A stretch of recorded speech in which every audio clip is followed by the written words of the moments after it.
Human experimentation is one of the most classic themes in the world of horror, and video games, film, and comics have made sure that this particular fear keeps growing day by day. And after videos like The Darkest Universes Abandoned by God or The Most Terrifying Gods in Fiction, it's time to talk about something much closer to home, the man with the clipboard. Because in this video, we're going to break down which of all the human experiments in fiction is the most horrifying, the most brutal, and the most disturbing, cutting out all the filler. We're leaving out the mad scientists who are really just serial killers in a lab coat, and the ones with no real weight behind them. In this list, we're keeping only the ones that are a genuine nightmare, and as you'll see, some of them are pure cosmic horror. As you can imagine, there'll be plenty of surprises, some of them strange, and some of them genuinely terrifying. This is the most horrifying human experiments in fiction. Let's begin. Picture the pitch meeting. The bombs are coming, everyone knows it, and a company called VAULT-TEC goes to the United States government with a promise. Give us the money, and we'll build underground shelters to save the American people. 122 vaults scattered across the country, steel doors thick enough to hold back the apocalypse, a gift to the survivors of the end of the world. Almost none of them were built to save anyone. Here's what the marketing never mentioned.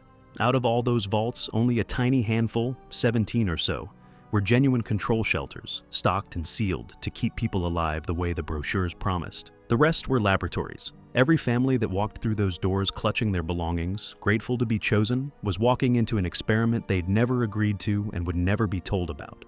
VAULT-TEC didn't want to know if humanity could survive a nuclear war. They already knew it could. What they wanted to know was what happens to people when you close the lid and start turning the dials. And the dials they turn tell you everything about the imagination behind this. Because the vaults weren't random cruelty. Each one was a hypothesis. A scientist, or a committee of them, sat in a room decades before the bombs fell and asked a question they wanted answered, and then designed a sealed environment full of real families to answer it. Let's walk through a few of the questions. Vault 12 was built in a city, and the residents were promised protection from the radiation outside. So VAULT-TEC designed the door to never seal properly. That was the experiment. They wanted to study what prolonged radiation exposure does to a trapped human population. So they engineered a shelter that let the poison seep in on purpose. And then they filled it with people who had no idea the one thing they'd been promised, a door that closes, was the one thing deliberately broken. The people inside didn't die. That would have been mercy. Instead, they melted, slowly, over years, their skin sloughing off, their bodies twisting, their lifespans stretching into a grotesque undeath until they became the first ghouls, shambling irradiated corpses that still think and still remember being human. The survivors crawled out and founded a city on the ruins. They called it Necropolis, the city of the dead. An entire civilization of the disfigured, born because somebody wanted a data point on radiation tolerance. Vault 87 got the forced evolutionary virus. The residents were sealed in and injected with a mutagen, and it turned them into super mutants, hulking green things that lost every trace of the people they used to be. The first subject to fully succumb was a woman whose brain deteriorated so badly she couldn't survive it. And after she died, the others had to be put down because the virus had filled them with uncontrollable rage. The experiment technically succeeded. It produced exactly the monsters it was designed to produce. And because those monsters retained just enough function to understand they needed more of the virus to keep making more of themselves, they started dragging people in off the wasteland to infect them too, which means the experiment is still running decades later, with no scientists left alive to supervise it, a self-perpetuating atrocity that outlived the people who thought it up. There are dozens more, and some of them are so stupid they loop back around to being terrifying. There's a vault where they sealed one single man in there alone with a crate full of puppets to study isolation. And the poor guy slowly became each of the puppets in turn. That's it. That's the experiment. Somebody got paid to think of that. There's a vault flooded with a low-frequency signal designed to drive everyone inside into psychosis. There's a vault where they rigged the cloning machine to fail on purpose, so it spat out copy after copy of the same man. And the copies got angrier with each generation until they butchered everyone. An entire population murdered by an army of the same guy. VAULT-TEC wasn't testing survival. They were running a catalog of every single way you can break a human being when you own the walls, the air, and the exit. And here's the debate that's been going for years among fans of this franchise, because it's a fair question. What was the actual point? Why would a company burn this much money on cruelty for its own sake? One of the original creators of Fallout has said the intention was that the data was for something bigger, that VAULT-TEC was gathering information on how humans hold up in sealed environments over generations, because somebody upstairs was thinking about space colonization, about long voyages, about who cracks first when you can't open the door. So all of it, every ghoul, every sacrifice, was research for a starship nobody ever built. Personally, I go back and forth on this one, because honestly, I'm not sure the version where there's a grand plan is any better than the version where there isn't. But the one that stays with me isn't the one with the monsters. It's Vault-11, and it didn't need a single drop of radiation or virus because the only thing it experimented with was guilt. The residents of Vault-11 were told by the Vault's automated systems that they had to sacrifice one person every year, choose someone, put them to death, or the life support for the entire Vault would shut off and everyone would die. So they did what desperate, decent people do. They tried to be fair about it. They held elections, picked an overseer, and at the end of the term, that overseer was executed, year after year. And over time, the fairness rotted, the way it always does. People blackmailed each other into nominations. Factions used the vote to murder their rivals with a clean conscience. Husbands were coerced into volunteering their wives. The whole thing curdled into a slow civil war, fought one sacrifice at a time, until only 5 people were left alive in the entire Vault. And those 5, exhausted, broken, drenched in decades of blood, finally refused. They told the machine, no, we won't kill anyone else. Do what you want. The machine congratulated them.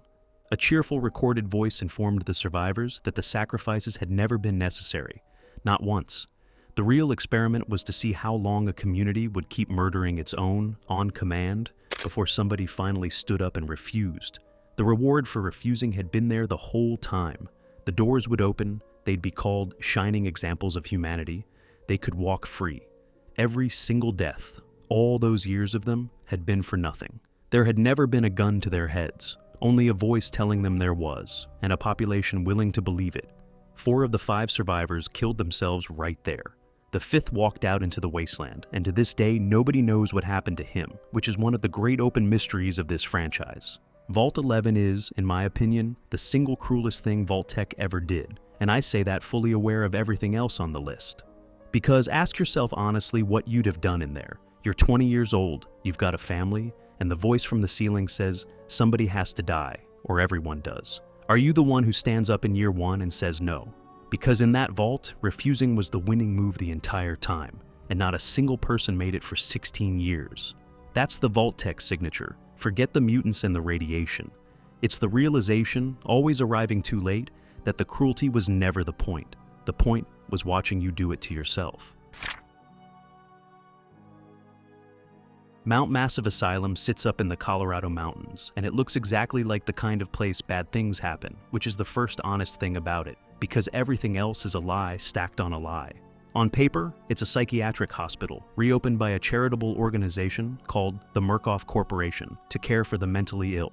In practice, the patients are raw material, and the charity is a shell, and behind the whole operation is a research program so far off the edge of ethics that it barely has a name.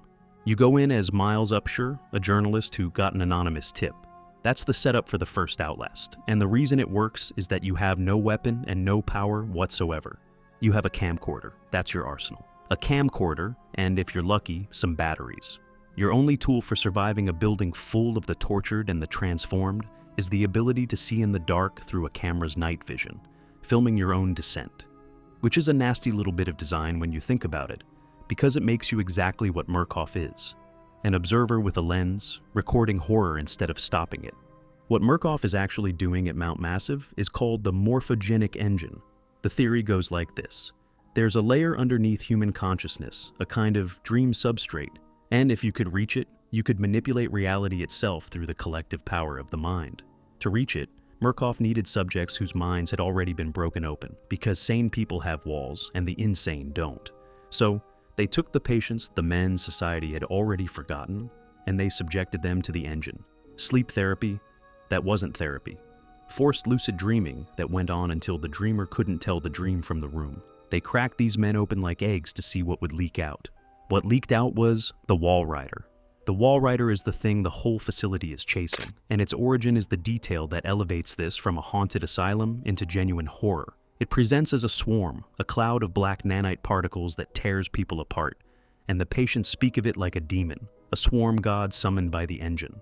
But it isn't summoned, it's hosted. The WALRIDER is a swarm of nanomachines that can only exist tethered to a living human mind, riding a host. And MURKOFF has spent years and lives trying to produce a host stable enough to control it. Every patient who died screaming in the engine was an attempt. Every corpse in that building is a failed draft of a weapon. And the man who finally becomes a viable host, Billy Hope, is kept in a tank in the basement, dreaming, his mind the only thing holding the swarm in the world. The horror of Outlast isn't that a monster is loose in the asylum. It's that the monster is a person, strapped to a table, being used as the anchor point for something the company wants to sell. And the building between you and that basement is a museum of the process failing. The patients who survived the engine without becoming a host came out ruined in specific individual ways. And MURKOFF kept experimenting on them anyway, because a failed weapon is still useful research. There's a former doctor, now a patient, who has been so thoroughly broken that he's convinced he's still on staff, and roams the halls treating people by amputating their fingers with rusted shears, cheerfully, as though he's doing rounds. MURKOFF industrialized the making of monsters, and every twisted, suffering man you run from in that asylum is a line item in an experiment that considered all of them expendable and not one of them worth stopping for. How do you survive this place? You don't fight, obviously. You have a camcorder, remember? Your entire skill set is hiding in lockers and under beds and running down corridors in the dark, which is exactly why this game got under so many people's skin when it came out. And I'll admit it got under mine. The prequel, OUTLAST-II, pulls the lens back and it gets worse, because it turns out MURKOFF's reach goes beyond one asylum. Out in the Arizona desert, there's an isolated village, a doomsday cult convinced the end times have arrived, and the reason the whole community has slid into collective religious madness, visions, mass violence, shared hallucinations of the apocalypse, is that MURKOFF has been bombarding the entire valley with microwave signals from hidden equipment, studying how a broadcast can reshape the beliefs and perceptions of a whole population that has no idea it's being irradiated with someone else's psychology. The villagers think they're receiving messages from God. They're receiving a corporate field test. The scale is the point. Mount Massive was a room. The real MURKOFF is a corporation testing how far it can push the human mind before it shatters, across as many rooms as it can build. And if the room happens to be an entire inhabited valley, so be it. The tip that lured Miles into the asylum in the first place was bait. They wanted a witness with a camera. They wanted the footage. Nobody in this universe is coming to help. There's no government agency circling in to shut MURKOFF down, no cavalry. There's just a company with deep pockets, a mountain of bodies it files under assets, and the quiet understanding that if you found your way inside, you were always meant to be part of the data. A man named Andrew Ryan built a city at the bottom of the ocean because he believed the surface world was strangling genius with taxes and morality and God. Rapture was going to be paradise for the exceptional. A place with no rules to hold back the great man, no petty ethics to slow down progress. And for a little while, it glittered down there in the dark, all Art Deco gold and neon, the impossible dream made real under the Atlantic. Then they found the sea slug. At the heart of Rapture's collapse is a substance called Atom, harvested originally from a species of sea slug on the ocean floor. And Atom is the miracle that poisons everything. It's a raw genetic material that lets you rewrite your own body. Inject the right formula, a plasmid, and you can throw lightning from your fingers, set things on fire with a thought, turn invisible. In a city built to worship human potential, Atom was the ultimate product. Everyone wanted it, everyone needed more of it, and there was never, ever enough. So the men who ran Rapture's science did the math, and the math led them to children. It started, like most of Rapture's sins, as a business opportunity. A man named Frank Fontaine realized that whoever controlled Atom controlled the city, and the research to mass produce it was carried out by a brilliant geneticist named Brigid Tenenbaum, who made a discovery that should have horrified her, and instead fascinated her. Here's the process, and I want to be precise about it, because the precision is the horror. Atom could be produced in far greater quantities inside a living host. If that host was a young girl, her body chemistry altered to become a factory, a slug implanted in her stomach so she'd generate and recycle the substance many times over. These are the little sisters, Girls, small children, orphans, and kidnapped daughters, taken and conditioned and surgically converted into walking ADAM production units. And to keep them harvesting efficiently in a city that had descended into a war zone, their minds were rewritten too, so that the horror around them looked beautiful. A little sister walks through a slaughterhouse and sees a garden of roses. She kneels by a mutilated corpse, and in her eyes it's an angel, full of a gift she needs to collect. And she pushes a long syringe into the body and drinks the atom back out, humming a little song because she has been engineered from the inside to find peace and even joy in the single worst thing you have ever watched a child do. But a little girl wandering a city of violent addicts is a soft target. An atom is the most valuable thing in the world, so the scientists built her a bodyguard. The Big Daddy, a human being, what's left of one, surgically grafted inside a massive diving suit. His organs and skin fused to the metal so completely that the man can never come out. His mind is gone, rebuilt around a single instruction: protect the girl. The lumbering giants that stalk Rapture, that so many people remember as the game's iconic image, are prisoners. Men welded into armor and given one purpose and a bond to a child that was manufactured in a lab. A father's love installed with a scalpel. The little sisters even call them Mr. Bubbles. They think they're family. The whole relationship, the tenderness of it, is a chemical leash pulled tight around two victims and pointed at each other. And then the game does the cruelest thing of all, and this is why I think BioShock is one of the smartest horror stories ever written. It hands you the needle, because you can save the little sisters, cure them, pull the slug, and give them back a chance at being children. Or you can harvest them, kill them for the ADAM in their bodies, because you need power too, and they're carrying it. And the game lays that choice out plainly and lets you make it. The single most quietly damning thing about BioShock is that it puts you in exactly the position Rapture's scientists were in. A resource, a child, a justification. It's asking whether you're any different from the men who built this place, and it already suspects the answer. Rapture's motto, carved over its entrance, was that no gods or kings could tell a man what to do down here. They got their wish. They removed every voice that might have said, stop. And what a man does when nobody can tell him no, it turns out, is find the softest, smallest person in the room and open her up to see what's inside. And Adam ate the city that made it, because the same substance that lets you throw fire also unravels you. And the addicts who kept splicing in more and more plasmids to survive Rapture's civil war mutated into the splicers, twitching, deformed lunatics who murder each other in the dark for a fix. Their faces falling apart, their minds gone. The paradise for the exceptional became a drowned madhouse where the only sane residents left are children who think they're in a garden and the giants built to guard them. Rapture spliced itself to death, chasing the very product its whole philosophy demanded. The experiment on the little sisters was the logical endpoint of everything Andrew Ryan believed, the moment his gospel of unlimited human ambition met a resource that could only be extracted from human beings, and chose the children. There is one person in Rapture who tried to undo it, and she's the one I always end up arguing about. Brigid Tenenbaum, the scientist who invented the little sister process in the first place, eventually looked at what she'd made and was ambushed by something she thought she'd surgically removed from herself years earlier. A conscience. She turned to saving the girls instead of using them. She's the reason you get a choice at all. And here's the debate I genuinely like your take on in the comments, because I've never landed on it. Is Tenenbaum redeemed? She built the machine. She personally designed the process that hollowed out those children, and no amount of rescuing afterwards undesigns it. But she's also the only adult in that entire drowned city who ever stopped. So, which is she? The woman who saved them? Or the woman who made saving them necessary? I lean toward the second one, but I've had this argument enough times to know I might be wrong.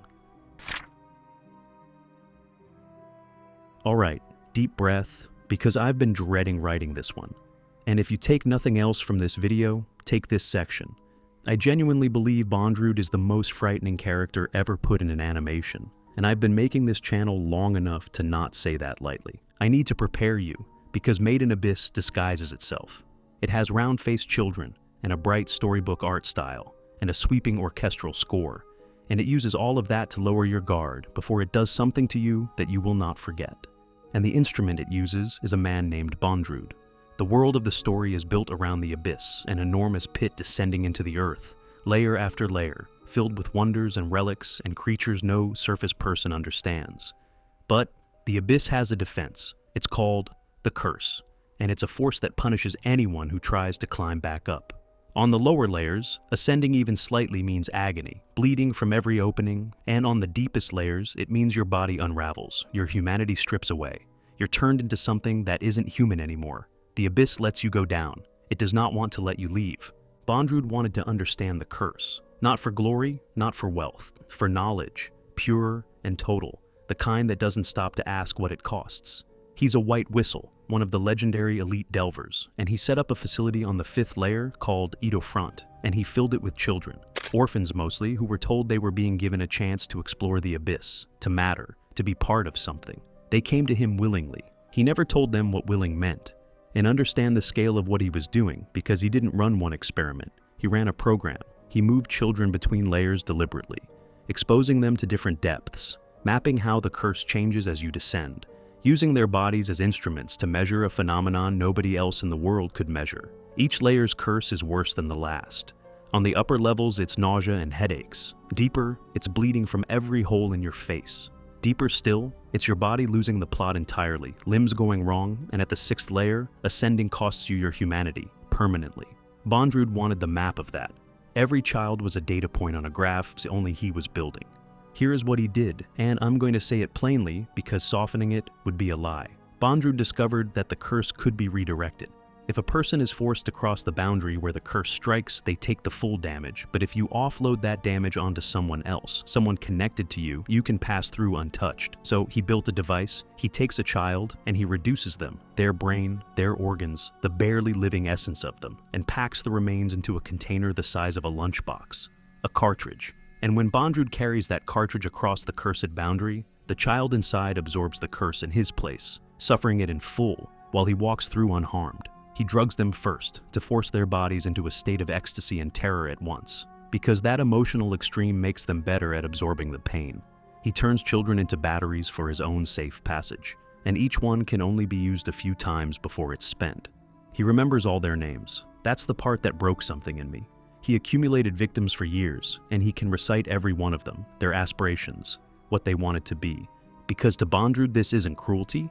It isn't even personal. It's method. He is perfectly kind, gentle-voiced, almost loving, right up until the moment he opens you up. And there's no hatred in it anywhere, which is so much worse than hatred. And here's the part that reframes the entire character, because it's easy to write him off as a hypocrite who spends other people's lives. He spent his own first. To become a white whistle, a delver needs a life-reverberating stone, and the material for one is a human being. Bondrewd used himself. He destroyed his own original body to forge his whistle, which means the man walking around Edo Front is already a replacement, and the thing hanging around his neck is what's left of the person he used to be. He also carries an artifact called the Zoaholic, which lets him plant his mind into other people. So, the helmet you're looking at might be any one of his subordinates, wearing him. Kill him, and he simply wakes up in the next body, walks back into the room, and greets you politely because he built himself a system where his own death is a minor scheduling problem. He is genuinely, completely willing to be spent for the research. He just applies the same arithmetic to a 6-year-old. And underneath his fortress, there's a place the story calls the Miniature Garden of Dawn, which is where the failures go. The children who came out of his experiments as something no longer human, warped and hollowed and useless to him, get dropped into a pit they can't climb out of, and they live down there, in the dark, under the facility, discarded. He knows every one of their names, too. They're not hidden from shame. They're just filed. 2 of those children have names the story makes you carry. Nanachi and Midi were best friends, orphans he lured to Edo Front with the promise of adventure, and he used them together in a single experiment to test the exact mechanism of the curse. He exposed them both to it, paired, so that one would take the damage meant for the other. Nanachi came out the far side, transformed into something new but intact, mind whole, covered in soft fur, alive. Midi took the full weight of the curse, and was reduced to a formless, immortal lump of flesh, no longer able to speak or think or die, just a mass of endless suffering that Nanachi refused to abandon. Bondrewd's response to this outcome was to congratulate Nanachi, sincerely. He'd gotten his data. The 2 children who trusted him became, respectively, his lab assistant and a piece of undying meat. And he considered the experiment a success and told Nanachi so, kindly, because in his ledger, it was. And then there's Prushka. Bondrewd raised a little girl as his own daughter. He named her, tended to her, and she loved him completely, called him Papa, the only person in her small, broken life she could trust. And when the story's heroes finally corner him, when he needs to receive the Abyss's ultimate transformation, he reveals what Prushka was always for. He turns her into a cartridge, his daughter. And the horror isn't only that he does it, it's that it works better than it ever has before, because the device runs on connection, on love, and the bond between them was real enough on her side to power it. Her devotion becomes the fuel. She takes his curse gladly, thinking of the friend she wanted to adventure with, and what's left of her crystallizes into a stone that the heroine carries for the rest of the journey. So, how do you beat him? Well, that's the joke, isn't it? The heroes do beat him, twice, with genuinely brilliant tactics, and it accomplishes exactly nothing, because he just wakes up in the next body and strolls back in to congratulate them on a well-played match. He is sincerely delighted when you outsmart him. There's no arm to twist, no ego to wound, no bargain to strike. You cannot threaten a man who already used himself as raw material. And this is the debate that's been splitting this fandom since the movie came out. So I want yours in the comments. Does Bondrewd actually love Prushka? Because the mechanism only worked because of the bond between them. Which means, on some level, the affection had to be real. And he says, with what sounds a lot like sincerity, that they'll reach the dawn together. One camp says he's a perfect performance. A man simulating love for years because the experiment required the ingredient. The other says he really does love her, and used her anyway. And that's infinitely worse. I'm firmly in the second camp, and I think it's the whole point of the character. Because here's what this story understands that almost nothing else does. Forget the sadist. The sadist is easy, the sadist you can hate. The truly horrifying experimenter is the one who loves you, weighs you on the same scale anyway, and finds that the knowledge comes out heavier. You know the Master Chief. 7 feet of green armor, the hero who saves humanity, the most recognizable soldier in video games. And the reason he exists is one of the ugliest things any of these universes has produced, made uglier by the fact that it's dressed up as triumph. Rewind, before the alien war, before any of the glory. Humanity's future government has a problem. Its own colonies are rebelling, and the fighting is getting expensive and bloody. A scientist named Dr. Catherine Halsey proposes a solution. Not better weapons, better soldiers. Perfect ones, grown from scratch. And she knows exactly where to start, because you can't build the ideal soldier from a volunteer with a lifetime of his own ideas. You have to start with a child. The program identified candidates using genetic screening, 75 children, around 6 years old, selected for physical and mental potential. And then it took them. Not adopted, not enlisted, kidnapped. Military operatives snatched 6-year-olds from their homes in the night. And to keep the parents from raising an alarm, from ever knowing their child was gone, they left something behind in the bed. A flash clone, a rapidly grown biological copy of the child, engineered to be defective so that it would sicken and die within months. The families got to bury a child who looked exactly like theirs, grieve, and move on, never knowing the real one was alive on a distant planet being turned into a weapon. Read that back. The cover story for the kidnapping was to manufacture a dying copy of your kid and let you watch it die. Then came the childhood, which was training. Years of it, brutal, engineered to strip away the individual and forge a unit. Run by a drill instructor and an AI, molding these stolen children into something that thought and moved as one. And when they turned 14, they reached the part of the program that this whole list is about, the augmentations. To make a Spartan, you rebuild the body at the biological level. Ceramic grafted onto the skeleton to make bones nearly unbreakable. Muscle density increased. Reflexes chemically accelerated, eyesight enhanced. On paper, an upgrade. In practice, a gamble with a child's body as the stake, and the odds were known going in. Of the 75 children put through the augmentation procedures, 30 were killed by them. Their bodies simply couldn't take the changes, and they died on the tables. 12 more were crippled, left with deformities and damage severe enough that they washed out, some paralyzed, some worse. Around half. Half the children died, or were broken by a procedure the scientists chose to perform anyway, because the survivors would be worth it. And the survivors felt it. The procedures were done while they were supposedly unconscious, in a state where they should have felt nothing, and instead, the augmentation caused enormous pain, each type of enhancement bringing its own specific agony to children who were told this was the price of being special. And now we get to Dr. Halsey, who is, without exaggeration, one of the most argued about characters in all of science fiction, and I want to hear where you land on her. Halsey knew. That's what keeps this from being a simple story of a monster. She documented her own guilt, agonized over it in her journals, understood with total clarity that she was doing something monstrous to children, and did it anyway because she'd convinced herself the survival of the species required it. She was even willing to delay, and the higher-ups pushed her forward, made it clear that if she wouldn't approve the surgeries, someone less careful would. So, she signed off. She looked at 30 small bodies she'd built and broken, and she filed the deaths as a training accident, closed casket, and moved the corpses into cold storage in case they could be useful later.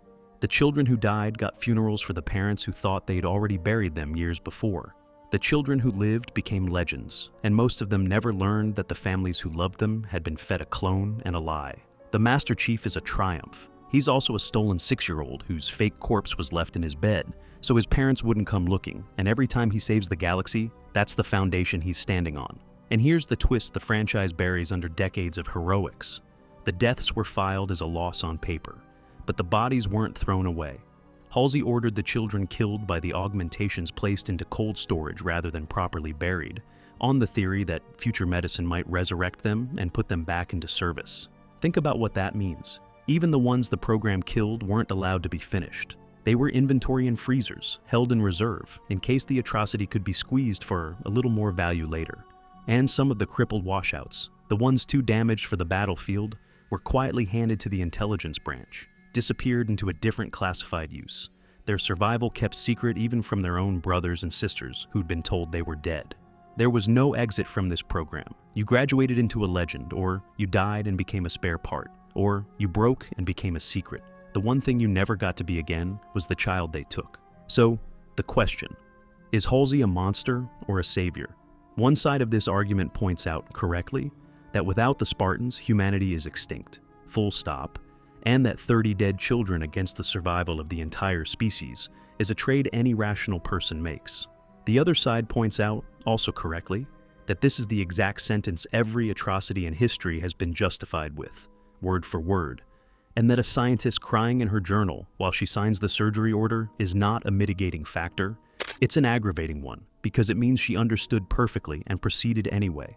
Put me down for monster, personally, a brilliant, grieving, indispensable monster. But the tears don't count for much when you're the one holding the pen.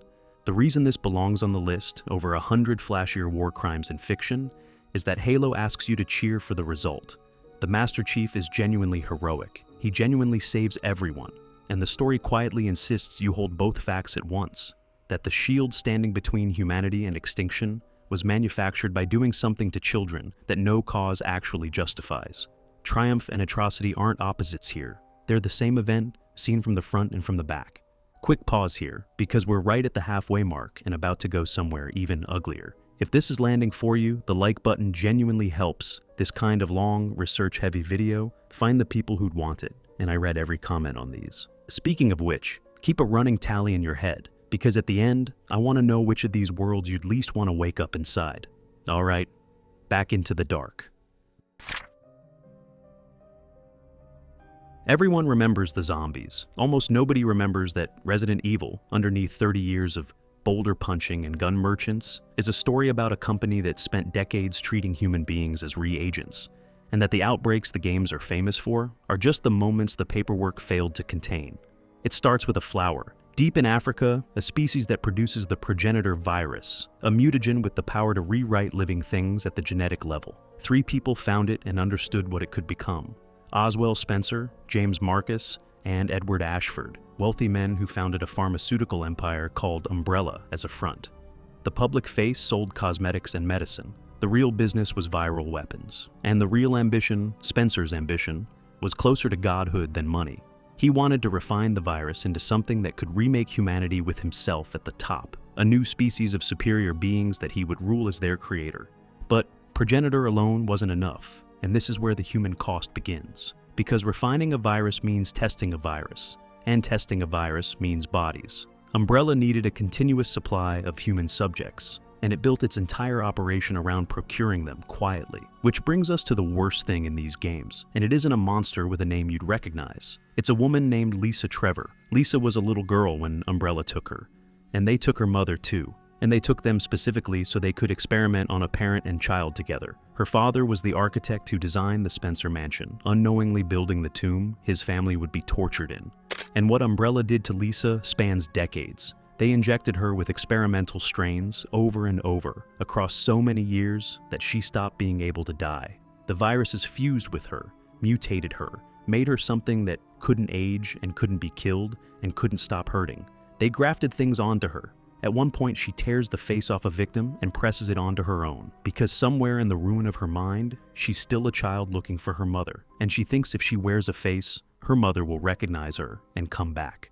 They kept her for decades. As a test subject, she was almost useless after a point, but she was invaluable as an object of study, an immortal experiment they could return to again and again.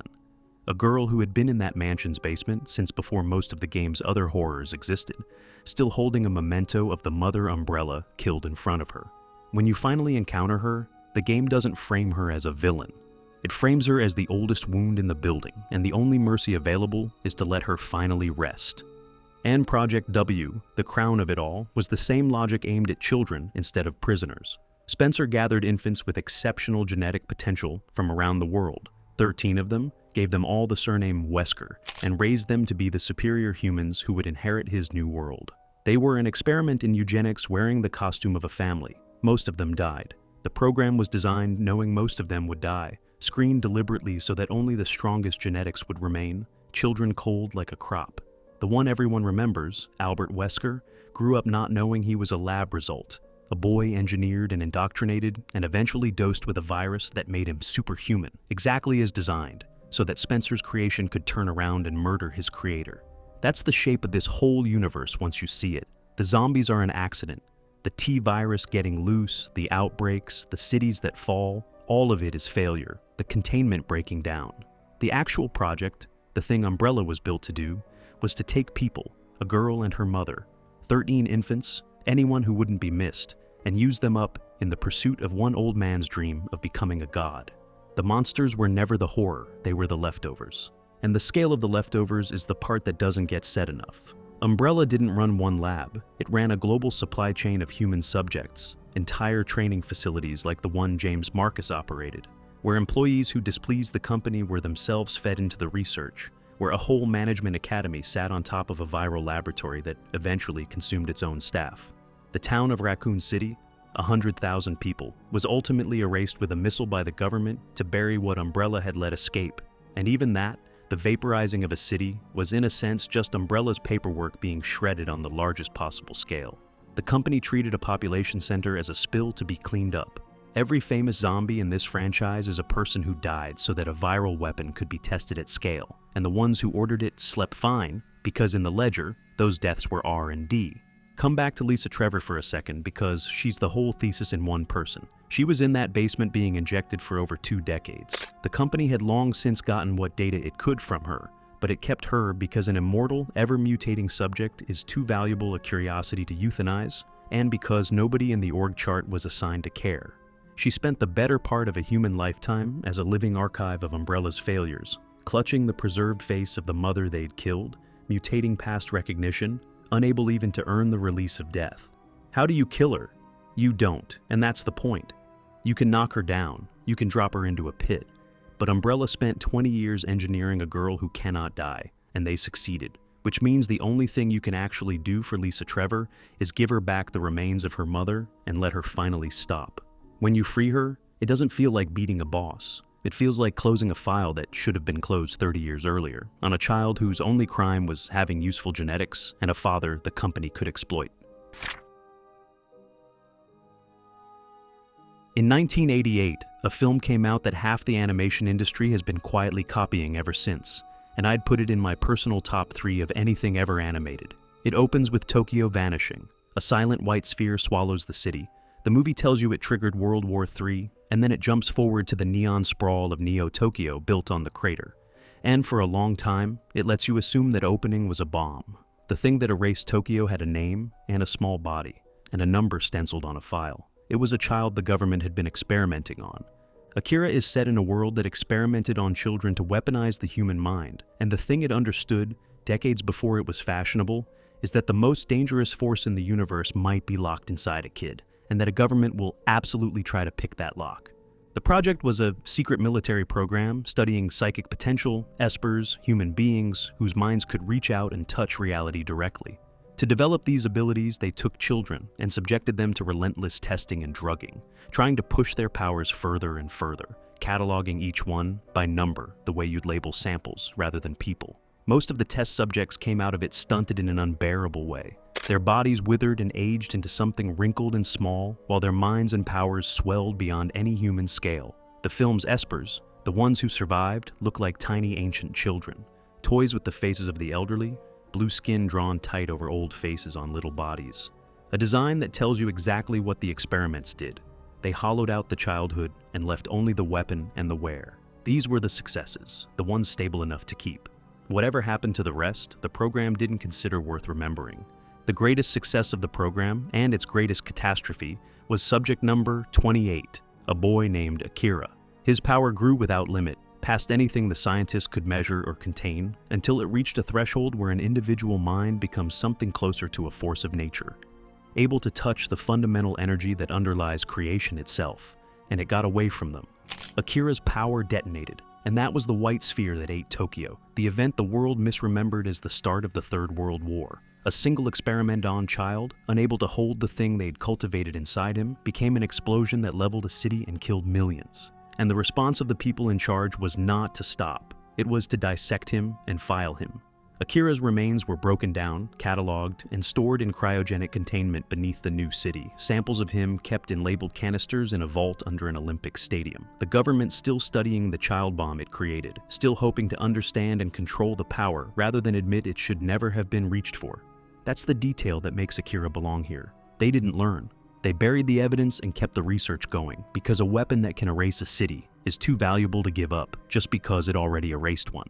The tragedy at the film's center is Tetsuo, a kid from a biker gang, powerless and overlooked. Always the runt, always the one being protected by his friend Kaneda. He gets caught up in the project almost by accident, and the scientists wake these same abilities inside him, and they grow at a rate no one has seen since AKIRA himself. And Tetsuo isn't a hero, and he isn't ready. He's a frightened, resentful teenager who suddenly holds the power that flattened Tokyo. And it grows faster than his mind can grow to match it. And it starts to consume him, literally, his body swelling and mutating into a churning, screaming mass of flesh and machinery he can't control, absorbing everything around him, becoming a monster in front of the one friend who ever cared about him while begging, in his last human moments, for it to stop. The experiments didn't create a god. They created a scared child holding a force that unmakes him, and then they lost control of it, twice, and the second time takes the city with it again. And people have been arguing about that ending since before I was born, so throw yours in the comments. Is what happens to Tetsuo at the end a death, a birth, or an ascension? The film very deliberately refuses to say. What it does say, loud and clear, is what happens when you cultivate absolute power inside a person who was never given the wisdom to hold it. And the answer is a mushroom cloud made of a teenager.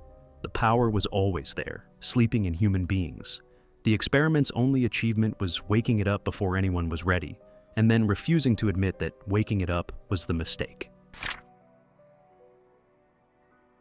Before the last one, we need to talk about a company that ran the longest-lasting human experiment on this list, and somehow came out of it with merchandising, a movie franchise, and a theme park. The superheroes of The Boys, The Seven, Homelander, the whole glittering pantheon of caped celebrities that the public adores, are not chosen ones. They're not aliens or mutants or gifts from the heavens. They're a product, and the factory floor was a nursery. It starts appropriately with a Nazi. Friedrich Vogt was a German geneticist who developed a serum called Compound 5 during the Second World War, and he tested early versions of it the way the SS tested everything, on prisoners in a concentration camp, thousands of them, expendable by design. He had a vision, shared by the woman who became his wife and first successful subject, of a master race of literal supermen who would win the war for their culture. When it became clear Germany was going to lose, Vogt did the pragmatic thing a true believer does. He packed up his serum and defected to the Americans, who scrubbed his past, made him a national hero, and let him keep working. His company became Vogt International, and Compound 5 became its crown jewel, the most valuable secret in the world. Here's the experiment that never ends. Compound 5 works best on the very young. Injected into an adult, it kills roughly 4 out of 5, and even the survivors are unstable. But injected into an infant, the body accepts it and grows up superhuman. So VOUGHT built its entire empire on injecting babies, not volunteers, because babies can't volunteer. The company would approach parents, sometimes with money, sometimes with promises, and quietly inject their newborns with a substance that had a real chance of killing them in order to manufacture the next generation of marketable heroes. And the masterstroke, the thing that makes this experiment so much darker than a simple assembly line, is the lie wrapped around it. VOUGHT never told the public, and often never told the soups themselves, that their powers came from a needle. They sold the story that these were gifts, miracles, people born special, chosen by God or nature, when the truth is every single one of them was a lab result whose parents signed to form. The spin-off, Gen V, drops the number that makes it land. 400 children, at minimum, injected without meaningful consent, raised believing they were born extraordinary, discovering only as young adults that their entire identity was a corporate procedure performed on them before they could speak. Imagine learning that the fundamental fact of your life, the thing that makes you you, was a chemical your parents let a company put in your veins for a payout, and that a good number of the other babies in that program didn't survive to have this crisis. And the failures don't get filed away quietly the way VOUGHT would like. Compound V doesn't produce clean superheroes on demand. It produces whatever it produces, powers assigned by a genetic dice roll, and when the roll goes wrong, you get a person who explodes if they use their ability, or a child whose power is agony, or worse. VOUGHT's answer was more experimentation. Secret facilities where they injected adults, mental patients, anyone disposable, trying to perfect a version of the serum that would work on grown bodies, leaving a trail of corpses and half-melted test subjects behind sealed doors. The company that smiles at you from billboards and movie premieres has a basement, and the basement is full of the drafts that didn't sell. Now, is VOUGHT the scariest thing on this list? No, and I'm not going to pretend otherwise. Homelander is a lot of things, but he isn't Bondrewd. What makes VOUGHT quietly horrifying is something else entirely. Its experiment worked and won. Umbrella's outbreaks got loose. VAULT-TEC's world ended in nuclear fire. But VOUGHT is thriving. The experiment is ongoing, profitable, and adored. The public loves the results so much they'd never believe how they were made, and that's the final, coldest layer of it. VOUGHT discovered that if you make the monsters attractive enough and sell them well enough, people will line up to cheer and hand you their children to make more. We've spent this whole list on people who turn other people into data, into weapons, into product. To close, here's a world that turned children into food and does it with a smile, because the smile is the whole horror. And before the comments start, yes, I know what happened with the second season of the anime. We're talking about the manga here, and specifically the first arc, which I'd argue is one of the most perfectly constructed horror premises of the last decade, whatever you think of how it ended. Grace Fieldhouse is an orphanage, and it's lovely. Rolling green fields, a big warm house, dozens of children playing under an open sky, and a beautiful woman they all call Mom, who tucks them in and loves them, and would clearly do anything for them. The children are happy. They're well-fed, gourmet food, actually, better than most real children eat. They're brilliant because every morning they take tests, challenging ones, and they treat it like a game. The only rules are small and reasonable. Don't go past the gate. Don't go near the fence. It's the kind of childhood you'd wish for a kid, and that is precisely exactly the point. Because Gracefield is a farm, and the children are livestock, and the demons are coming to eat them. Here's the world. 1,000 years ago, humans and demons were at war, and it ended in a treaty.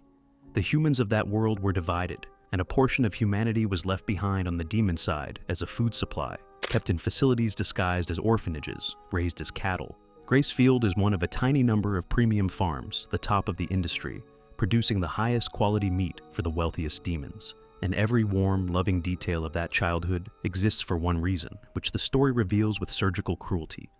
Demons who eat human brains absorb the intelligence of what they consume, and a well-developed, well-educated, happy brain is the most exquisite delicacy of all. So now, go back through the lovely childhood and watch it turn inside out. The gourmet food is livestock feed, formulated to enrich the meat.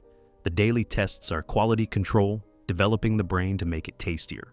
And your test scores determine your shelf life, because the children who score lowest get shipped out, harvested first. The loving mom is a farmer who has raised hundreds of children to slaughter, and will raise hundreds more, because a farmer who bonds with the animals produces calmer, higher quality stock. The number on every child's neck is a product code, and the age they all leave at, adopted by a new family, is the age the brain finishes developing, which is the age they're ripe. The story opens the moment two of the children, Emma and Norman, follow their little sister to the gate she was never supposed to approach, and find her dead body being packed for shipment, a flower blooming from her chest where the demons had prepared her.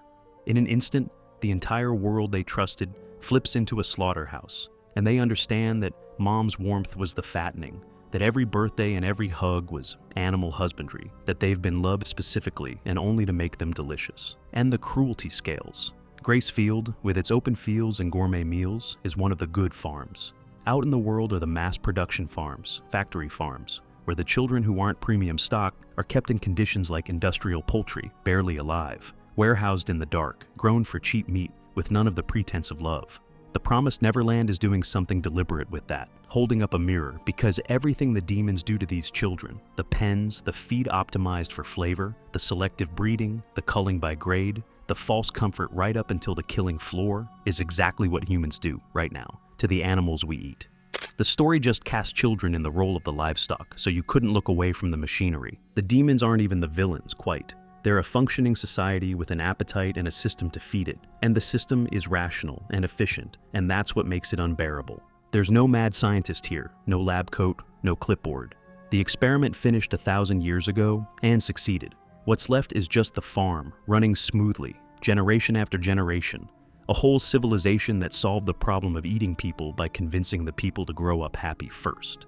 And the story sharpens the knife by showing you the tiers. There's a demon aristocracy that eats only premium meat, brains raised for over a decade in loving conditions, because in their society, a 12-year-old child's cultivated mind is the ultimate luxury good, the equivalent of a wine aged beyond reason, a way of displaying wealth through the sheer extravagant waste of it.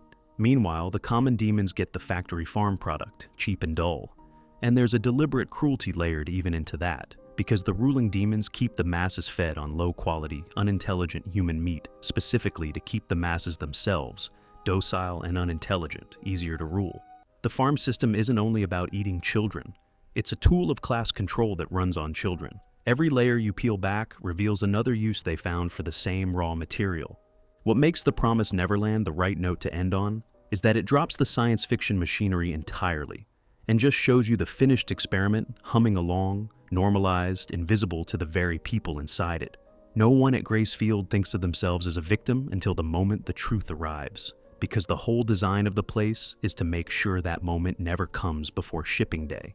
The children aren't tortured, they're cherished, right up until they're killed, and the cherishing is the method. That's the coldest idea on this entire list. Every other experiment we've covered needed a monster willing to inflict obvious pain. This one figured out that the most efficient way to raise something for slaughter is to give it a wonderful life and never let it know the ending. And if you've ever driven past a green field full of perfectly contented animals and felt nothing but pleasant, this manga would very much like a word with you about why that image is supposed to be comforting. So, that's the tour. 9 worlds, and if you line them up, the same shape keeps appearing.